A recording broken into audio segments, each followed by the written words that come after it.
혹시 요즘 베개에 떨어진 머리카락을 보며 한숨을 쉬고 계신가요?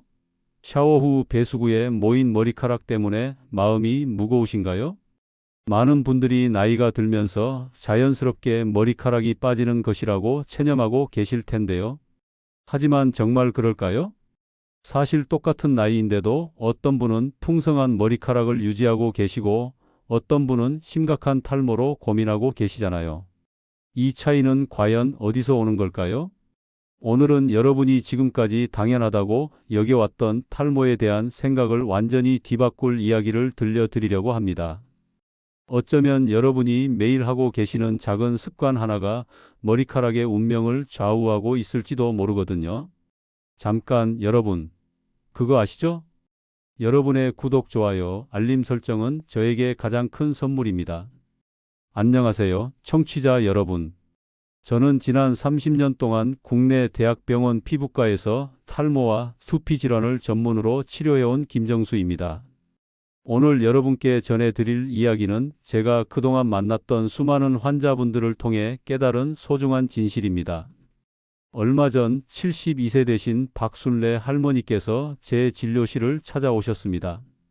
평생 건강하게 사셨던 분인데 어느 날부터 머리카락이 한 움큼씩 빠지기 시작했다는 겁니다. 거울을 볼 때마다 가슴이 철렁 내려앉는다고 하시더군요. 특히 정수리 부분이 훤히 들여다 보일 정도로 머리숱이 줄어든 상태였습니다. 할머니는 제게 이렇게 말씀하셨어요. 선생님, 저희 집안은 대대로 머리숱이 많은 편인데 왜 저만 이렇게 됐을까요? 나이가 들어서 어쩔 수 없는 건가요? 그런데 자세히 살펴보니 할머니의 두피 상태가 심상치 않았습니다. 붉게 염증이 올라 있었고 곳곳에 상처 자국이 보였거든요. 사실 많은 분들이 탈모를 유전이나 나이 탓으로 돌리는 경우가 많습니다. 하지만 제가 30년 동안 환자분들을 만나면서 확신하게 된 것이 있어요. 탈모의 진짜 원인은 우리가 매일 반복하는 작은 습관에 있다는 겁니다.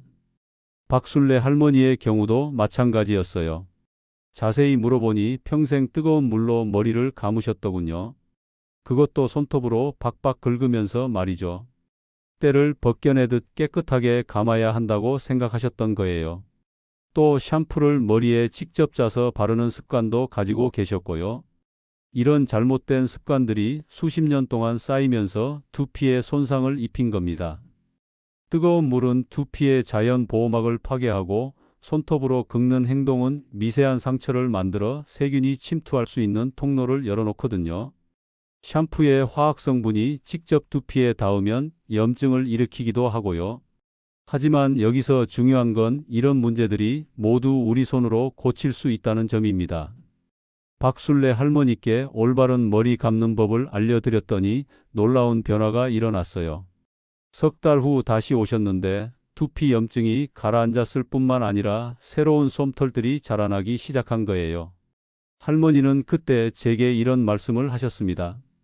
선생님, 머리카락이 다시 자라나는 것도 좋지만 더 좋은 건 거울을 보는 게 무섭지 않다는 거예요. 이제 외출할 때도 자신감이 생겼어요. 여러분, 탈모는 단순히 머리카락의 문제가 아닙니다. 우리의 자신감과 일상의 활력에 직접적인 영향을 미치죠. 하지만 많은 분들이 나이가 들었으니 어쩔 수 없다며 포기하고 계세요. 정말 안타까운 일이에요. 제가 오늘 여러분께 전해드리고 싶은 건 바로 이겁니다. 60살이든 70살이든 지금 시작하면 절대 늦지 않다는 건 말이에요. 물론 하루아침에 기적 같은 변화가 일어나지는 않습니다. 하지만 올바른 방법을 꾸준히 실천하면 분명히 좋은 결과를 얻을 수 있어요. 그럼 지금부터 여러분과 함께 건강한 모발을 되찾는 여정을 시작해 볼까요? 그렇다면 이제 박순래 할머니의 머리카락이 왜 그토록 많이 빠졌는지 그 진짜 원인을 파헤쳐 보겠습니다. 사실 할머니뿐만 아니라 제가 만났던 많은 환자분들에게서 공통적으로 발견되는 세 가지 치명적인 실수가 있어요. 첫 번째 실수는 바로 뜨거운 물로 머리를 감는 습관입니다. 많은 분들이 뜨거운 물로 감아야 깨끗해진다고 생각하시는데 이건 정말 큰 착각이에요. 우리 두피는 생각보다 훨씬 민감하거든요. 뜨거운 물이 두피에 닿으면 마치 화상을 입은 것처럼 손상이 일어납니다. 60대 후반의 한 환자분은 평생 사우나에서 씻듯이 뜨거운 물로 머리를 감아오셨다고 하더군요. 그분의 두피를 살펴보니 붉은 반점들이 여기저기 생겨 있었어요. 두피의 자연스러운 보호막이 완전히 파괴된 상태였죠. 이런 상태에서는 아무리 좋은 샴푸를 써도 소용이 없습니다. 두 번째 실수는 샴푸를 두피에 직접 짜서 바르는 것입니다. 텔레비전 광고에서 보면 모델들이 머리에 샴푸를 직접 짜서 바르는 모습을 자주 볼 수 있죠. 하지만 이건 정말 위험한 행동이에요. 샴푸에는 강력한 화학 성분들이 들어 있거든요.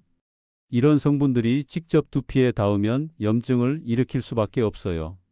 71세 되신 이모님 한 분은 30년 넘게 샴푸를 머리에 직접 발라서 사용하셨다고 했어요. 그러면서 거품이 많이 나야 깨끗해진다고 생각하셔서 양도 많이 쓰셨고요.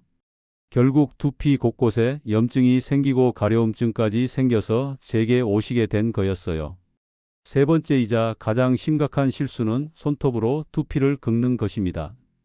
때를 벗겨내듯 박박 긁어야 깨끗해진다고 생각하시는 분들이 정말 많아요. 하지만 이건 두피에 수많은 미세한 상처를 만드는 행위예요.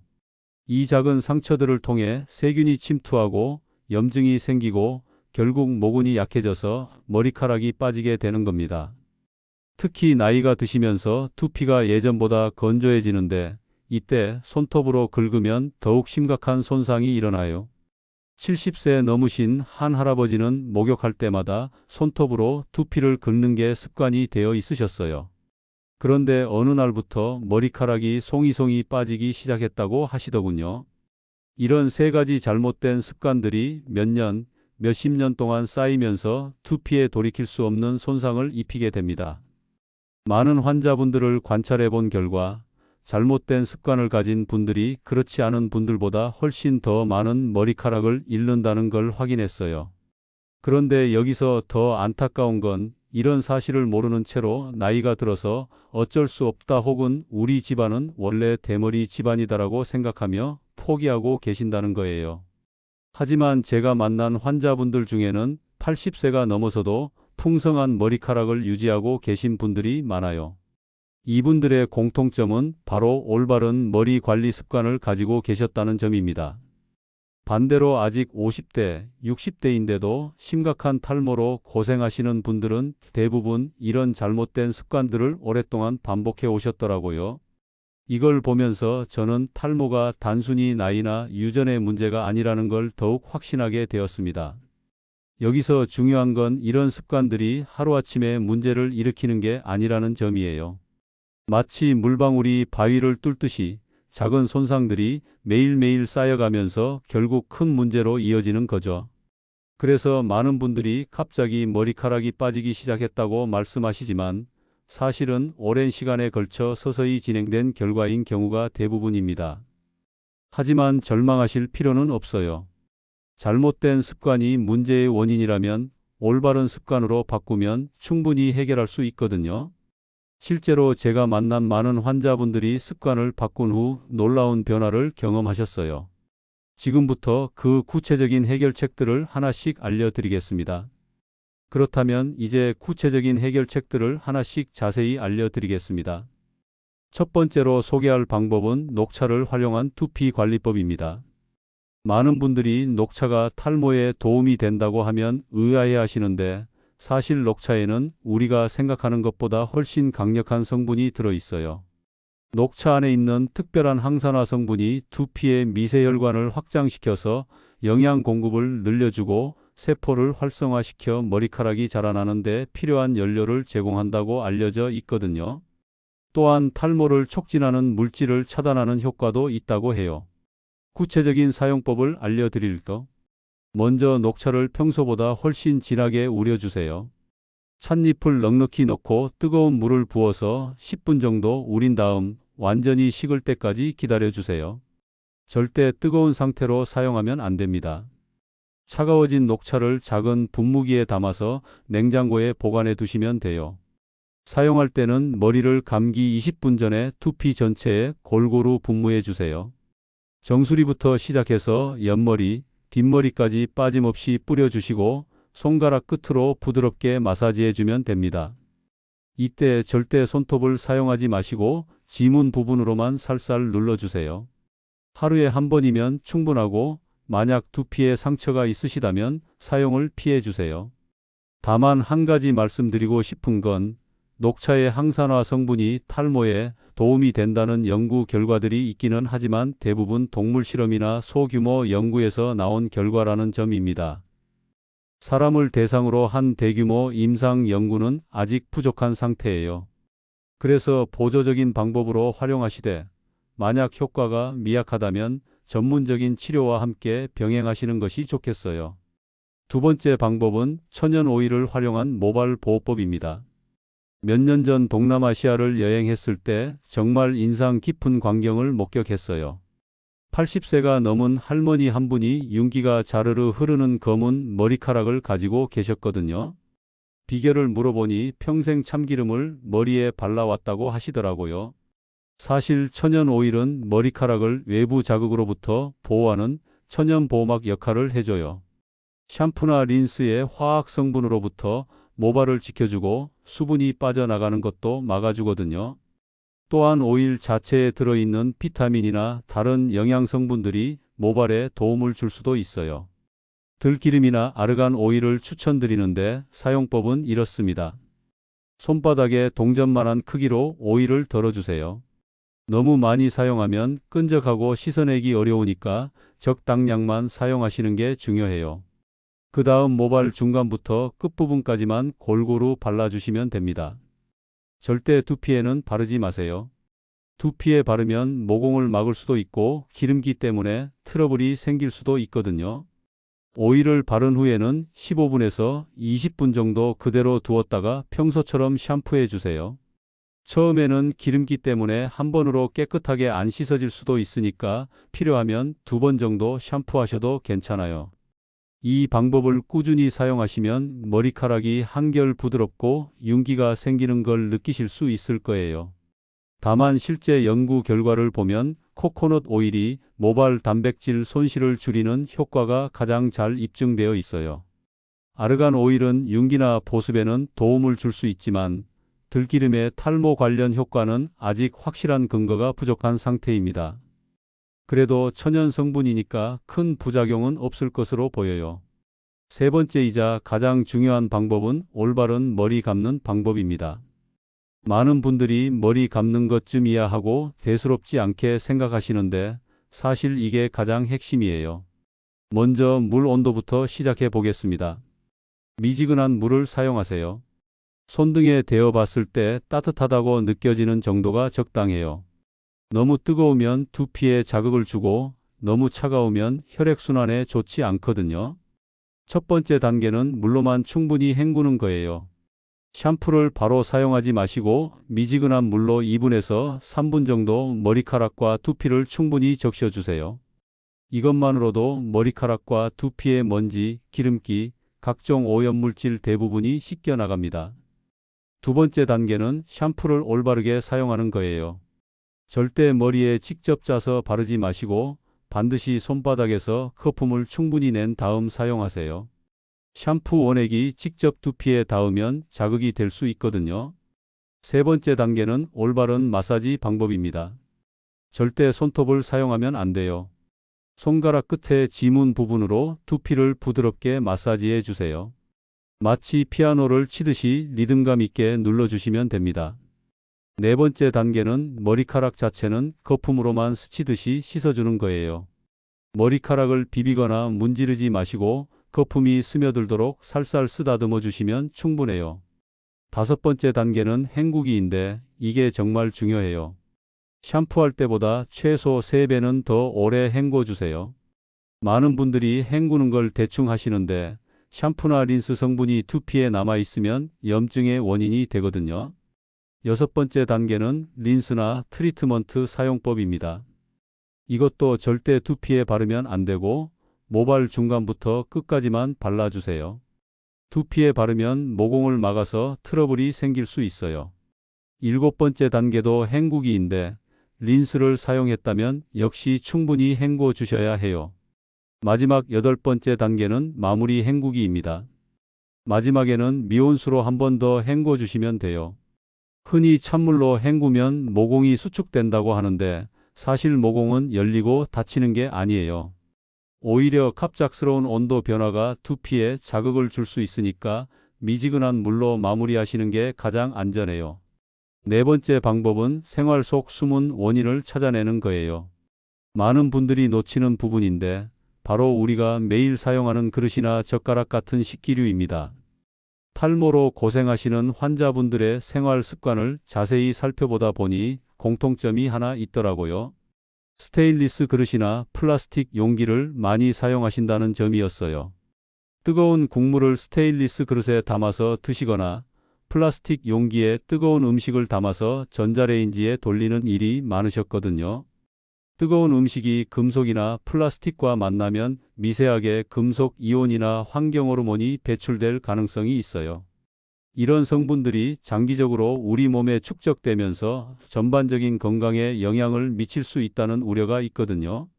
그래서 가능하면 도자기나 유리, 토기 그릇을 사용하시고 젓가락도 나무젓가락을 사용하시기를 권해드려요. 물론 스테인리스 식기가 탈모를 직접 유발한다는 확실한 과학적 근거는 아직 부족한 상태예요. 하지만 전반적인 건강관리 차원에서는 환경호르몬 노출을 줄이는 것이 도움이 될 수 있겠죠. 이렇게 4가지 방법을 모두 실천하시면서 꾸준히 관리해 보세요. 각각은 작은 변화일지 모르지만 모든 것이 합쳐지면 분명히 큰 차이를 만들어낼 거예요. 이제 앞서 말씀드린 모든 방법들을 어떻게 여러분의 일상 속에 녹여넣을 수 있는지 구체적으로 정리해 보겠습니다. 복잡한 건 오래 지속하기 어렵기 때문에 간단한 루틴을 만드는 게 가장 중요해요. 매일 아침 일어나서 하는 일처럼 자연스러운 습관으로 만들어 보세요.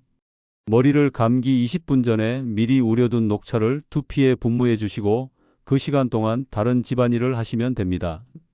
모발 끝이 건조할 때만 천연 오일을 발라주시고 평상시에는 올바른 방법으로 머리를 감아주세요. 머리를 감을 때는 반드시 두피를 중심으로 관리하시고 린스나 트리트먼트는 모발 끝에만 발라주세요. 식사할 때도 가능하면 금속이나 플라스틱 그릇 대신 도자기나 유리 그릇을 사용하시는 게 좋겠어요. 물론 이런 변화가 탈모에 직접적인 영향을 미친다는 확실한 과학적 근거는 아직 부족하지만 전반적인 건강 관리 차원에서는 도움이 될 수 있거든요. 그런데 머리카락 관리만으로는 충분하지 않아요. 충분한 수면과 스트레스 관리가 정말 중요합니다. 잠을 제대로 못 주무시거나 스트레스를 많이 받으시는 분들이 탈모가 더 심한 경우를 많이 봤어요. 하루 6시간에서 8시간은 푹 주무시려고 노력해 주세요. 그리고 단백질과 미네랄이 풍부한 식단도 꼭 챙겨 주세요. 머리카락은 단백질로 만들어지니까 계란, 두부, 생선 같은 음식을 골고루 드시는 게 좋아요. 미역이나 다시마 같은 해조류도 머리카락에 좋은 미네랄이 풍부해서 추천드려요. 이런 생활 습관을 바꾸신 분들 중에 정말 놀라운 변화를 경험하신 분들이 많아요. 68세 되신 한 할머니는 3달 만에 주변에서 머리가 풍성해졌다는 말을 들으셨고 72세 할아버지는 얼굴이 밝아졌다는 소리를 들으셨거든요. 하지만 여기서 정직하게 말씀드려야 할 부분이 있어요. 모든 종류의 탈모가 이런 생활 습관 개선만으로 해결되는 건 아니라는 점입니다. 특히 유전성 탈모, 그 중에서도 남성형 탈모의 경우에는 유전적 영향이 크기 때문에 생활 습관 관리만으로는 한계가 있을 수 있어요. 이런 경우에는 과학적으로 근거가 확실히 입증된 치료법들을 고려해 볼 필요가 있습니다. 미녹시딜이라는 성분을 바르거나 복용하는 방법이 있고 남성의 경우에는 피나스테리드나 두타스테리드 같은 약물 치료도 효과가 있어요. 또한 저출력 레이저 치료나 마이크로니들링과 미녹시딜을 함께 사용하는 병행 치료법들도 좋은 결과를 보이고 있습니다. 반면에 여성분들의 경우에는 상황이 조금 달라요. 출산 후나 갑작스러운 스트레스를 받은 후에 나타나는 휴지기 탈모는 대부분 생활 습관과 영양 관리를 통해 충분히 회복이 가능해요. 이런 경우에는 오늘 제가 말씀드린 자연적인 관리법들이 특히 효과적이거든요. 무엇보다 강조하고 싶은 건 탈모는 단순히 유전적인 문제가 아니라 우리의 습관이 크게 좌우한다는 점입니다. 지금부터라도 올바른 관리를 시작하시면 절대 늦지 않아요. 60세, 70세라고 해서 포기할 필요는 전혀 없습니다. 실제로 제가 만난 환자분들 중에는 80세가 넘어서도 관리를 시작해서 좋은 결과를 얻으신 분들이 계세요.